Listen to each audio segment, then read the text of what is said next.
This is the new VW ID.4 for the 8C 2025 model year, and we'll cover all you need to know in this video. We're talking about the new display, testing just how economical the new rear motor really is, checking out the new color, and strictly speaking, what updates are there for the ID.4.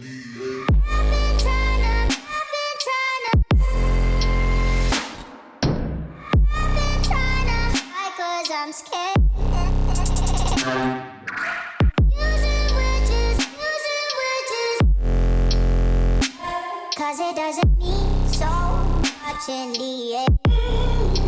Boy, can you hold me? Boy, can you hold me? And with that, hey, and welcome to this new video here at Jürgen House, and welcome to the everyday test of the VW ID.4 with the 286 horsepower rear motor. Not the entry-level version, as it comes equipped with a 52 kW usable battery capacity and the older rear motor producing 150 kW of power. This one has the new efficient engine starting at 47,000 euros, and the pure version is from 43,000 euros. And today we're taking a detailed look at the vehicle with a few more details than what I mentioned earlier. But of course, we'll start as always here with Jonas with a roundup, and before that, make sure to subscribe to the channel for free. Costs you nothing, but helps me immensely in creating videos like this for you.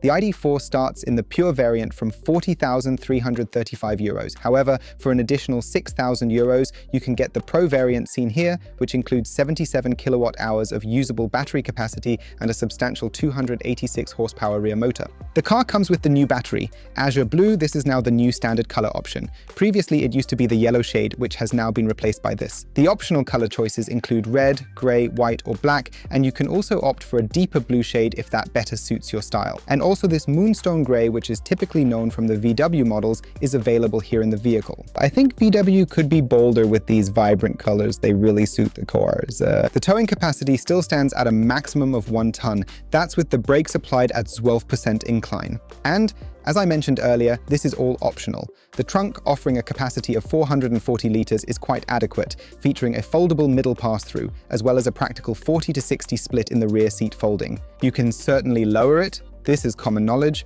What's not as widely known, however, is that a baby stroller can fit in there quite nicely. We tested that for you, as with many videos. Even when you install, for example, the child seat, it goes very smoothly with plenty of space. Also in the passenger seat, because the vehicle has 3 different ISOFIX points, which I currently find very practical. The interior is otherwise just the same as before, except for the new 12.9-inch display. This setup aligns now with all ID vehicles that come with the Software 5.0 version.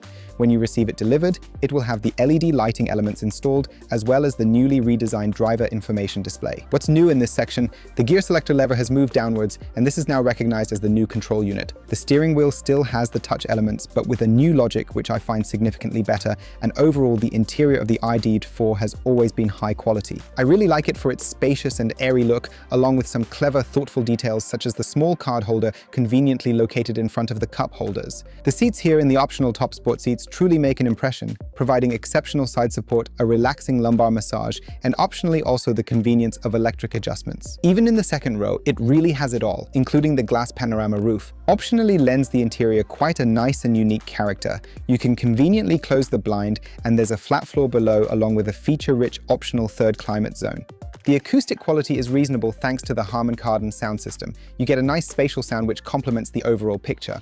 The ID.4 is charged at the back right, as are all vehicles on the MEB platform, and we'll already push that a little further to the beginning of the video today, simply because the charging performance has now improved a little bit further. Volkswagen states that the car can charge with up to 175 kWh at compatible charging stations. In our test, we actually saw the number 180 appear briefly, but ultimately this ensures that you'll indeed be able to go from 10 to 80% battery in the specified time frame of 28 minutes and continue on your journey. And in my opinion, that's really something impressive, and it definitely stands out. It's a shame that even with 77 kilowatt hours of battery capacity, you can only charge at 11 kW AC. And no matter where you're charging, feel free to check out Mango Energy below the video. There you have the separated AC and DC tariff. And if you are a Mango Energy electricity customer yourself, then it's really worth getting the charging card here or considering switching your electricity provider, because then you'll save at home and also when charging on the go. Something will change next year because the 77 kWh battery will become a 79 kWh battery. simply due to the fact that VW is using a new cell technology. You might know it from the ID.4, for example.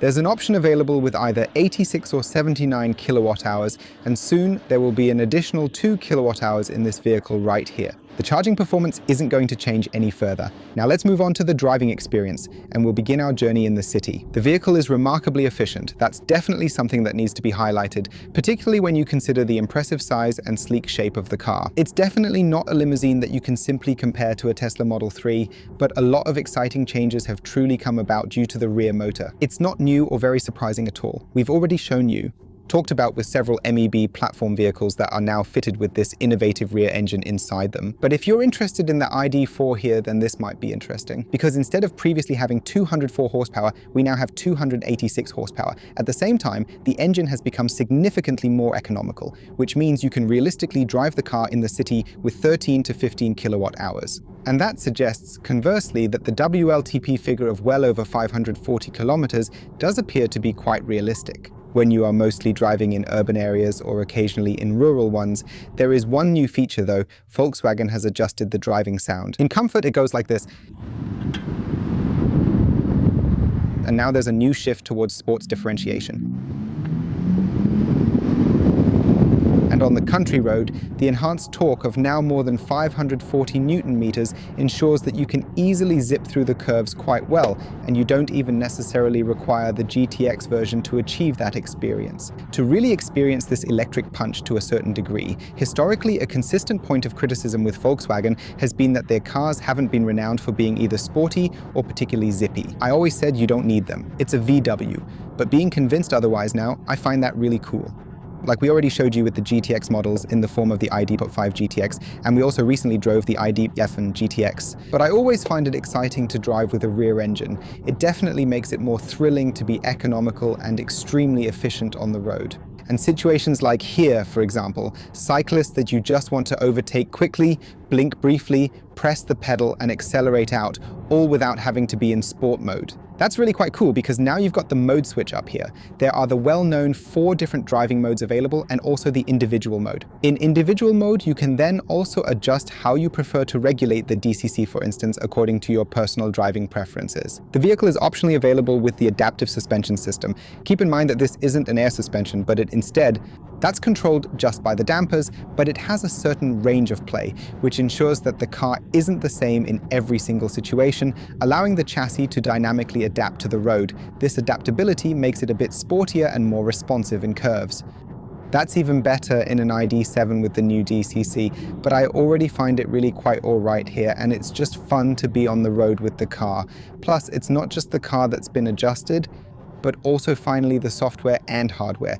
We'll start with the Volkswagen app, and I recently encountered an error here. No, you still can't drive the car with the digital key alone in the future without having an actual key with you. In the future, it will indeed be possible for you to open and close the vehicle simply by using the app.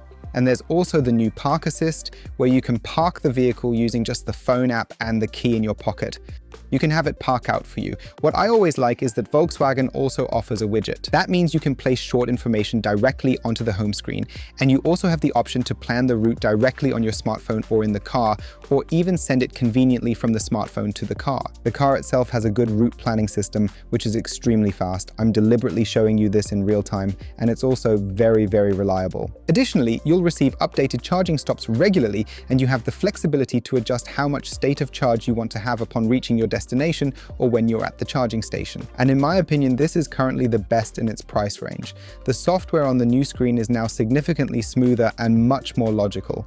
This is how I would have wanted it from the very beginning. But that's nothing new. We've already shown you that in the dedicated software video. Additionally, there's wireless Apple CarPlay and Android Auto, which I find very important because navigation isn't included as a standard feature. However, the app integration is provided, allowing you to stream your favorite podcast directly in the car or easily use navigation functions. But then you unfortunately miss out on the advanced route planning tools, and there's the VW proprietary store available. Here you can download additional programs, and I still hold out hope this will be expanded someday. And on Spotify, you can take a listen to Die Kilometer Fresse if you like. My podcast, together with Tarek from Elektrobeister, covers a wide range of topics in e-mobility on YouTube, Spotify, and various other streaming platforms.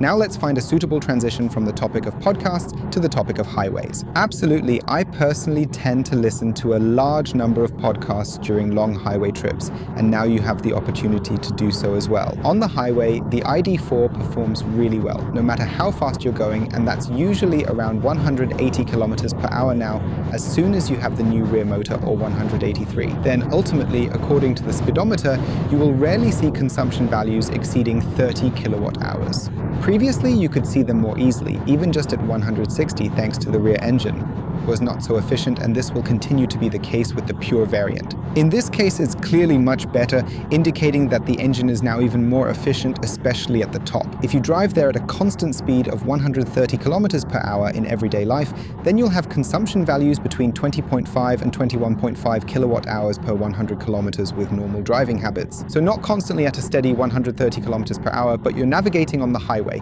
where there's a bit more congestion like right now, or there might be some construction zones as well. And in that context, you can achieve such consumption values accordingly. If you're able to consistently drive at 130 kilometers per hour, for instance, because you travel at certain times when that's realistically achievable, then the overall consumption might indeed increase just a little. Then you're around 22 kilowatt hours, but still okay. And as you just saw, there is still, for example, assisted lane change. It suggests that if I happen to find myself in a scenario where there is a sufficiently safe and appropriate distance to all the other surrounding road users, then I can give a little info up here, then announce the lane change, and the car does it mostly on its own. He moves over quickly as well and accelerates nicely out. I really like that. And with the optional AR head-up display, I also get a lot of information directly onto the windshield. Still, it's a shame that it's only optional, but there's the ID light strip as a consolation, this illumination band in the window frame, which displays some information, like the voice command assistant or an announced lane change, for instance. You get a few bits of information, which I always find really cool, and it's really well integrated in the vehicle here. And overall, I always feel well taken care of here. Everything nicely in view. The larger display is still usable in all aspects. I can reach everything easily. And also, for example, the steering wheel doesn't obstruct the view anywhere. This means I can also handle all those tasks while driving that we just looked at in detail. From my perspective, the lane keeping assistant represents one of the very best systems that you can presently find on the market today. There's no recirculation, no hint of uncertainty at all. The vehicle truly handles that exceptionally well. Just recently, we were able to show you in the ID.7 that due to the inclusion of swarm data, it's becoming even smarter. There are specific approaches where I believe AI clearly makes a lot of sense. Then it's not just about maybe occasionally using ChatGPT, but also about having the benefits right here while you are on the journey. In my opinion, the wind noise in the vehicle is completely acceptable. Only from about 150 kilometers per hour do you actually start to feel the headwind. Otherwise, you're well isolated, the suspension absorbs quite a bit, and you truly experience a comfortable highway ride in this vehicle, which in the end makes it genuinely ideal for long distance journeys. Because with the consumption values just mentioned, it means you can easily cover 300 kilometers on the highway in everyday life, and not from 0 to 100%, but accordingly, if you were at 80% at the charging station earlier and then go back down to 10%. And that's just brilliant, because we have an SUV here. It's not about the drag coefficient down to the last detail. Optimized ID.7 sedan. No, it's just a mid-size SUV. And the fact that you can get so much out just by using a new rear motor, I find that always remarkable. We mentioned this in the other MEB derivatives already, but it just needs to be emphasized here. I'm really excited to hear your thoughts on the VW ID.4 in the new 2025 version. Are the upgrades that VW decided to implement here good? Do they seem well balanced to you? Or do you think it's actually worth considering going for this particular model now? If you're considering making the switch, please share your thoughts in the comments below. We'd appreciate your feedback on this format. We've aimed to make it more compact while still effectively delivering the information you need. Our goal is to provide without overwhelming you with extra info you might already know. I believe you value just the key points, so please feel welcome to comment below.